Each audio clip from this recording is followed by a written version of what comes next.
Силовые структуры Беларуси пытались когда-либо вас завербовать? Я бы сразу об этом рассказал на весь мир. Были плетки, что анархисты уживают наркотичные сродки. От 8 до 10 лет просто ни за что, за пыль. Сейчас у вас есть желание работать в силовых структурах Беларуси? Мог бы учить сейчас, как бить оппозиционеров. Объяснись, как так, да? Ну, як так-то? Я понял, что я никогда больше не подойду к этим людям. Вы знаете хотя бы одну модель государства, которая соответствует вашим убеждениям? Власть – это жесточайшие подонки и отморозки. Чего вы хочете? Если наша цель свергать диктатора, может, не надо снимать где-то обувь, чтобы залезть на лавочку. Вы глядзіце праграму «Шчыра кажучы», у якой вядомых беларусаў правяраюць на паліграфе. Падчас тэставання фіксуюцца фізіялагічныя параметры арганізму паводле некалькіх крытэраў. Затым гэтыя рэакцыі аналізуюцца, каб ацаніць дакладнасць паведамленай інфармацыі. Сёння прайсці правяранне на паліграфе наважыўся Вячаслаў Касінераў, арганізатар дысідэнт BY, праваабаронца, анархіст.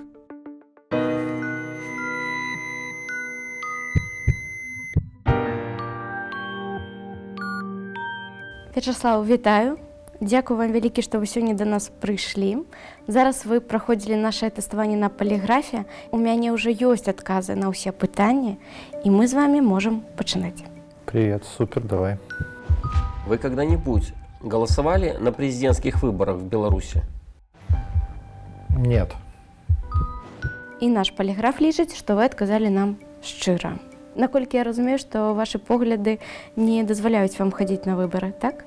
Ну, мои взгляды как раз-таки про то, чтобы отсутствовало понятие такое «не разрешено что-то делать». Я ж не аскет какой-то, не монах, могу ходить и делать, что хочу, наоборот.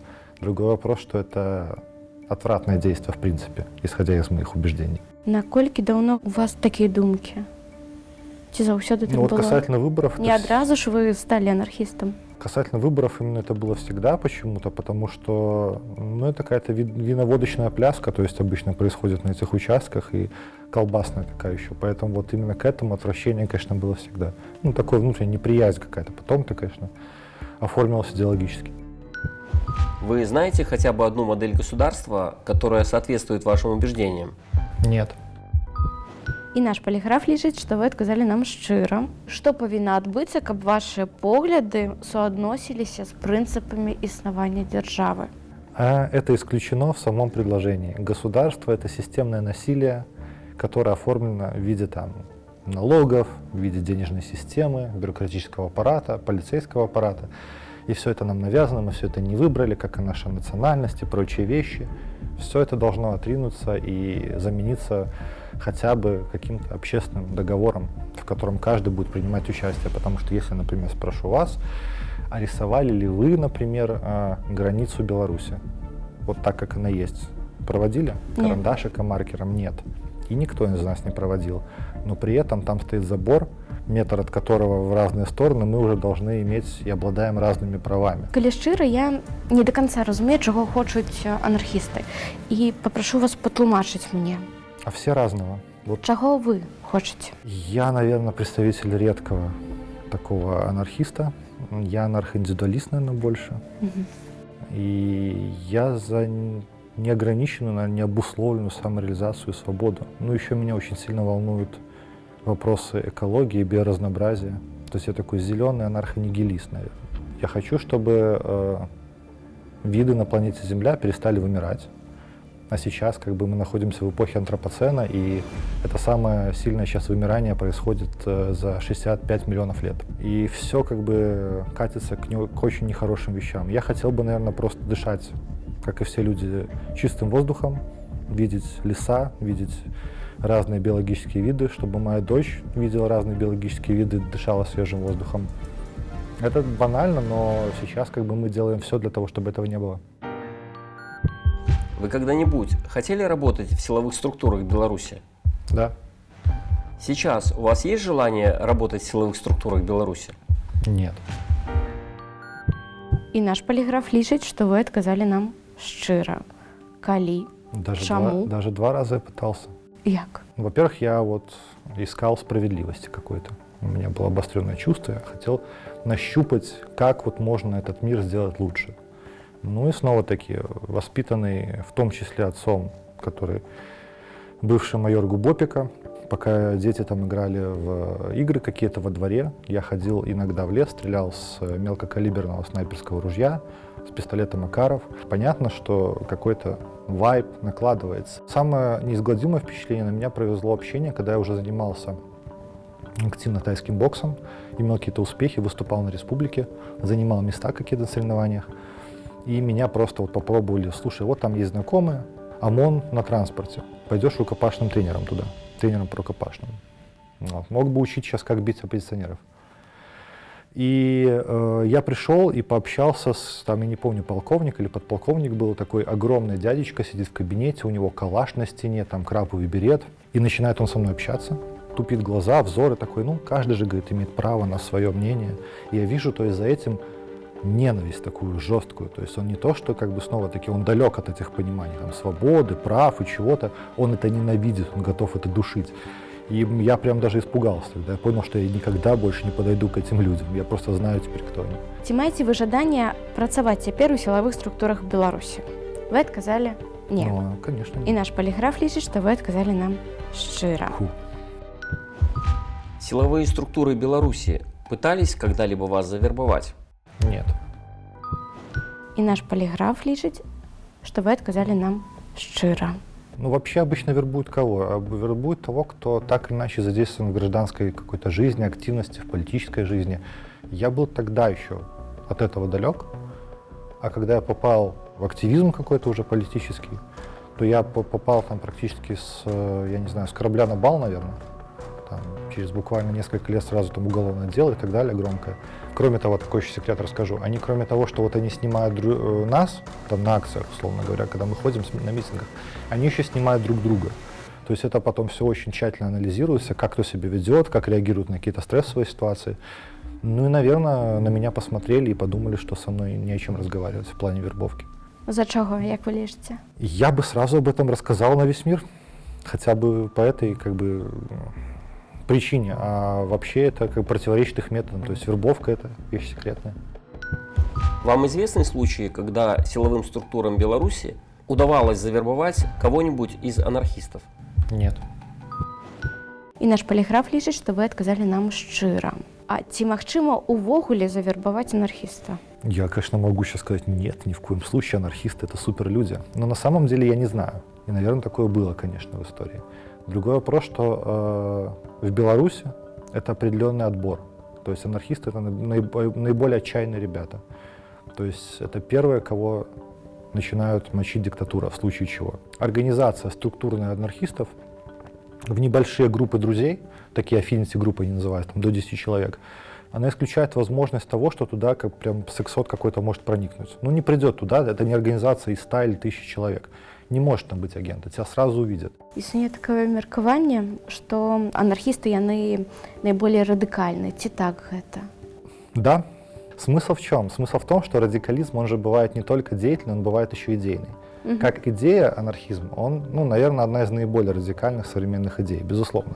С другой стороны, методы, которые анархисты выбирают, они могут быть разные. И главный критерий тут не радикальность, а эффективность. Які метод вы лічыце эфектыўным? Эффективный. Ну, то есть тот метод, который в данный момент поможет достичь своей цели. Если наша цель — свергать диктатора, и диктатор смотрит, вот эти люди собрались на площади, их десятки, сотни тысяч, он думает, да ну его, пойду я в отставку и все. Достаточно будет плакатов, достаточно будет по радио громкоговорителей, то есть... Ну, вось не спрацавала гэта. Не спрацавала? Неэффектыўна. Да, значит, тогда мы должны переходить к другим методам, пробовать хотя бы что-то другое. Што спрабаваць? Ну, то, что были единичные, делали люди, это давать прямое сопротивление агрессии прежде всего. То бок вы падтрымліваеце радыкальны пратэст? Я эффективный. Ну, то бок зараз эфектыўны пратэст — гэта радыкальны пратэст? Я не знаю. Мы не знаем, например, Мы ситуацию... ж толькі што ж вырашылі, што мы ведаем, што мірны пратэст — гэта неэфектыўны пратэст. Сейчас конкретно мы не знаем, его нету, он не начался. Если сейчас, возможно, сейчас начнется протест... Был уже мирный протест? Был, и в тот момент он был неэффективен. Угу. Если сейчас начнется протест, и, например, вот я могу себе представить, что все заводы станут, да? Будет всеобщая забастовка, всеобщая стачка. Ну, кто знает. Представители силовых структур применяли по отношению к вам моральное давление? Да. Представители силовых структур применяли к вам когда-либо физическую силу? Да. І наш поліграф лічить, що ви відказали нам щиро. Ну, самый известный — это первое мое уголовное дело, когда мне сломали челюсть в 2 местах, открытый перелом, и я месяц-полтора даже кушал через трубочку, как комарик. При яких умовах гэта было? При задержании анархистов всегда задерживают Жорстко? ребята с автоматами, СОБР обычно. Они сначала делают, потом думают, они в этот момент могут там стрелять, бить, они постоянно бьют, какие-то элементы пыток. Не понравилось, что я сказал, когда у меня спросили, я в наручниках, в машине, там, на коленях, и у меня спросили фамилии, имя, там, отчество, и я сказал, чтобы, я же дерзкий парень, я сказал, посмотри, мол, в протоколе задержания. Ну, на что мне прописали хук, челюсть у меня в этот момент была в неудобном, наверное, положении, ну, или хороший был боксер, вот, ну и все, и в этот же вечер меня вместо уже СИЗО повезли в больничку, где мне проводили операцию. Напротив меня сидел мусор буквально с пистолетом заряженным. Докторша пыталась его постоянно оттуда выпихнуть, но он говорил, нельзя. То есть я в наручниках, в кресле, там я весь обколотый, делают операцию у меня на челюсти. Ну и как бы, да, это вот происходило буквально под дулом пистолета, после чего я несколько дней еще провел в этой больнице, пристегнутый наручниками за руку к кровати. Коли вас затрымлівалі, ви ніколи не давали здачі? Нічого? Мусорам нет. Ну, я знал, после первого случая, в том числе, я знал вообще, чем это чревато. Когда на тебя уже фокус камер, про тебя все знают, и они тоже учатся, они понимают, что вот он уже там, условно говоря, был политзеком, он какой-то известный активист, его уже нельзя просто так взять там и сажать в тюрьму. Его, если надо сажать в тюрьму, то нужна какая-то фактология, что он там хулиган, дебошир, наркоман. И поэтому любые такие вещи, к сожалению, мы себе старались запрещать. Ну, кроме какой-то сцепки, когда тебя там арестовывают, там кого-то бить, еще что-то. Мы очень четко за этим следили. Это же как бы и воспитывало в нас, например, культуру неупотребления вообще никаких веществ. Конкретно вот среди моих товарищей за это даже исключали. Наркотичних? Да. Маєте да, на увазі? да. Були плітки, що анархісти вживають наркотичні сродки. Ви не вживаєте ні наркотики, ні алкоголь, Я даже кофеин не потребляю. навіть і м'ясо не їдите. И даже яйца и молочку, и даже те продукты, в котором это содержится. Ты можешь получить, спасаемо не балуйся, ну, это тоже депрессивная практика в Беларуси, наркополитика. От 8 до 10 лет просто ни за что, за пыль. Это твое слабое место. Никто особо за тебя не врубится, и политическим заключенным ты не будешь. И это все прекрасно понимали, и из движения очень часто исключали людей просто за то, что они приходили под шофе на какие-то акции или просто... Як ви лічите, а вас чому для міліціянтів менавіта анархісти такі небезпечні? Ну, потому что мы первые враги как бы любой власти и диктатуры уж тем более. То есть мы никогда не смиримся. И как вы слышали, наверное, из того, что я сказал, в методах мы не особо разборчивы. Мы разборчивы в эффективности методов, да. То есть мы не либералы, которые будут стоять, вот даже их там бьют палками, и будут стоять с плакатами. Нет, если бьют палками, ну, кто-то наверняка тоже из нас может тоже взять палку. Ось у мене таке питання. Чому тоді після виборів у 2020 году анархісти себе не моцно проявили? Очень сильно проявили. Люди в цепках научились ходить, в том числе благодаря обучающим видео, которые делали анархисты. Люди там коктейли Молотова мешали благодаря видео, которые делали анархисты, и акциям, которые делали анархисты. Только мои там товарищи и соратники обстреливали ракетницами суды, разбрасывали шипы под РУВД, чтобы там хотя бы одна машина не доехала до этих демонстраций. Уничтожали камеры, хотя в тот момент еще белорусы очень сильно критиковали. Зачем? Мы сейчас всех в Гаагу привезем и будем судить, нам нужны записи камер. Но анархисты, конечно, прозорливые, они знали, что скоро это все свернется, и по этим самым камерам будут вычислять тех, кто ходил на акции протеста. И камеры вот в таких различных местах, там в том числе подъездах, возле каких-то полицейских участков и так далее, уничтожались. И это было массово, сотни камер. То есть есть огромное количество видео и всего. Да и просто ходить с баннерами, поддерживать лозунгами, тоже и такие были анархисты. Наверное, сам дух даже в определенных дней, наверное, первых особенно дней, он был во многом анархический, но спонтанный больше. Безусловно, не нами инициированный, но поддержанный нашими товарищами. Тады чаму пратэст не стаў радыкальным, калі ўсё гэта было? Отсутствие готовности к тому, что власть – это жесточайшие подонки и отморозки. Мы это знали всегда. Нас ломали, нас били, нас сажали. Мы знали, что происходит и что будет происходить дальше. А люди, они думали, что нет. Как, такого же быть не может. Сажали там анархистов, футбольных фанатов каких-то били, сажали. Кого-то даже иногда убивали, были такие случаи. Не только еще в 90-е тоже. Убивали людей, пытали. Но общество думало, что это где-то далеко. Но это была тактика, это была методология, которая использовалась, опробовали на нас. И это потом просто прорвало во все общество. И общество, к сожалению, оказалось не готово. То есть, если ты готов, хочешь идти бороться за свободу, выходишь на площадь, то, наверное, может, не надо снимать где-то обувь, чтобы залезть на лавочку. Вы уехали из Беларуси до выборов 2020 года, потому что испугались? Нет. І тут у нашага паліграфу ёсць сумневы. Угу. Як вы лічыце, чаму? Не знаю, потому что я уверен в том, что это не был страх, это была рассудительность, довольно холодная даже. После того, как я попал в тюрьму, я понял, что там я особо ничего не сделаю. И поэтому для любого активиста, будь то уезд из страны, если он, конечно, не уезжает и не забывает вообще про все на свете, и будь то уход в подполье какое-то, да, там полностью, если залечь на дно, это всегда лучше, чем просто сесть в тюрьму. Вы думали, что вы можете оказаться ў турме яшчэ до 9 жніўня? Я бы там, безусловно, до этого времени оказался. То есть я уехал где-то за месяц, за полтора, но за мной ходили уже прям буквально, то есть не фигурально, я буквально говорю, мне дышали в затылок. З чаго вы зрабілі такія высновы? Што было?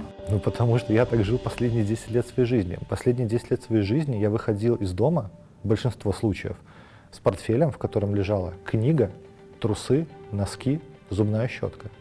И я не знал, на что я сейчас поеду. Я сейчас поеду на сутки, я поеду, мне просто дадут штраф, или я сейчас поеду по уголовному делу. То есть это в том числе известных таких активистов, которые говорили от имени какого-то движения часто. Такая судьба, наша судьбинушка. Вы боитесь смерти? Нет. Вы бы пожертвовали своей жизнью ради освобождения Беларуси от режима Лукашенко? Нет. Ці баіцеся вы смерти? Вы отказали? А полиграф что сказал? Я говорю, нет. А у нашага паліграфу ёсць сумневы. Боюсь, значит, да. Смерть – это для меня просто часть процессов биологических. То есть, снова-таки, есть человеческая жизнь, есть человеческое сознание, которое даже никто еще не до конца не осознал, что это по сути. Прекращение человеческого сознания, часть всеобщего некого процесса, энтропия. Ці ахвяравалі б вы сваім жыццём дзеля вызвалення Беларусі ад рэжыму Лукашэнкі? Вы отказали? Нет. И наш полиграф лічыць, что вы отказали нам шчыра. О, да. Чаму? Объяснись, как так, да? Як так? Вы же не боитесь смерти. Все верно, но снова-таки есть несколько типов мышления. Конвенциональное мышление подразумевает эти простые ответы. Надо отдать жизнь – отдадим. Долг родине – отдадим. Надо заплатить налог – заплатим. Постконвенциональное мышление, которое требует очень больших затрат мозга и вообще энергии, оно начинает задавать лишние вопросы. А кому я плачу налоги? А зачем? А должен ли я это делать? А кто так придумал? И это касается, в принципе, большинства таких вопросов, которые мне встречаются в жизни, серьезные. Во-первых, для меня Родина – это понятие намного более широкое. Это как минимум вся планета. Во-вторых, насколько это будет релевантно.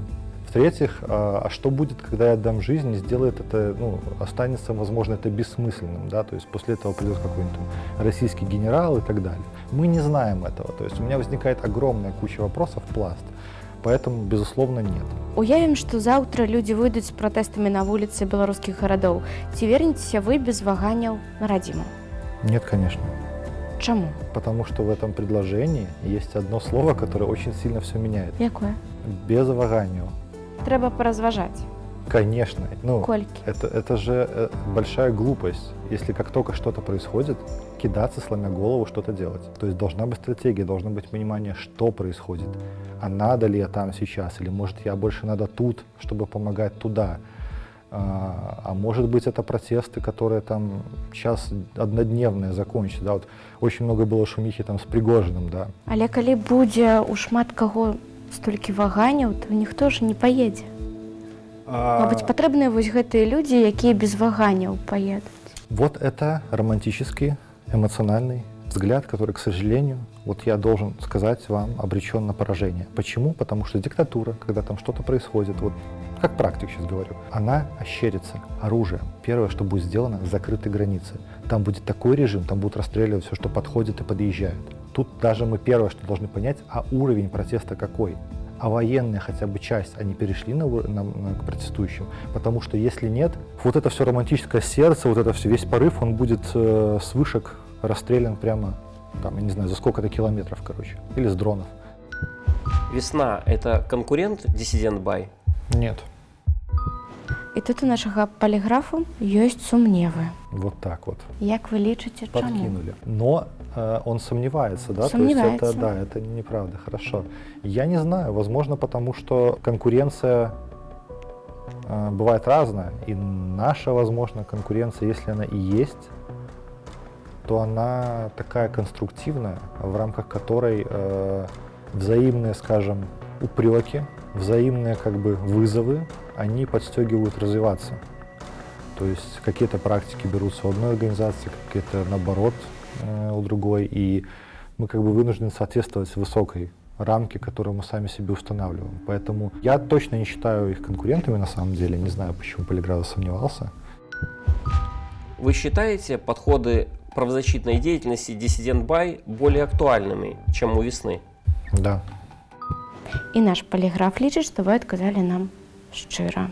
Не в упрек нашим коллегам, но это факт, потому что они консервативные, потому что они застряли немножко в 2013 году, когда они работали с критериями политзаключенных ПАСЕ, и не до конца, наверное, успевают реагировать на быстро изменившуюся действительность и продолжающую меняться действительность, а конкретно тот правовой коллапс и тот массовый политический террор, который происходит в Беларуси. Мы стараемся быть быстрее и инклюзивнее и понимать как бы правовую ситуацию более широко. А патлумачце, што значыць быць хутчэй? Увидя в кейсе человека политическую составляющую, не ждать каких-то тугих, неповоротливых движений насквозь прогнившей преступной белорусской системы, например, суда, для того, чтобы человека признать политзаключенным.